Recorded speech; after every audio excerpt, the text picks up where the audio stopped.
When I graduated from Ohio State, I was Navy Lots Midshipman right into the height of the Vietnam War. And a week later, after graduation from Ohio State, I was on my way to Pensacola to become a naval flight officer. Joined my squadron on the West Coast and ended up doing 3 tours in Southeast Asia with Patrol Squadron 40. We were part of the 7th Fleet. Our job was to fly missions. They pulled all the P-3s out of Vietnam because they kept getting blown up by the Viet Cong. Flew most of our missions out of Utapao, Thailand, a big B-52 base. But our job was to track infiltrator trawlers coming down from North Vietnam to resupply the Viet Cong, who were trying to overthrow the government of South Vietnam, our ally. And we would track the infiltrator trawlers come in to resupply the Viet Cong, fly low-level missions, some as low as 250 feet off the water.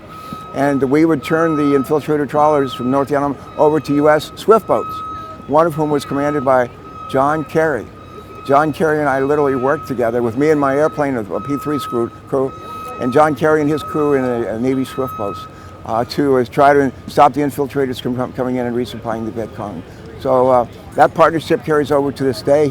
He's no longer in the Senate. John McCain is deceased and no longer in the Senate, though John and I served in the House together and the Senate. Just a very special bond that you have with those with whom you've served, especially the 2 Johns, John Kerry and John McCain. It's a glorious day to be here.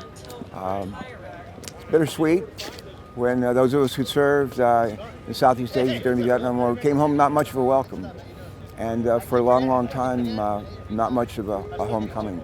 That's changed enormously now, and this just makes it doubly sure. And to say to all those who served, and some who came home, some who didn't, how much we do appreciate their service, and to say to their loved ones, their survivors, their children, their grandchildren, your moms, your dads did a noble thing, and we're grateful for them. I can't tell you how many times people say to me, almost every day, thank you for your service. Sometimes they're thinking about my service in the United States Senate as governor of Delaware.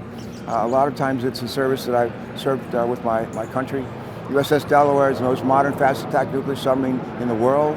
And I was the father of really helping to build that submarine and launching it two years ago. But I like to say there's 2 words we can never say too much: thank you and please. And I've heard so many thank yous in the years that have gone by that just enormously heartfelt.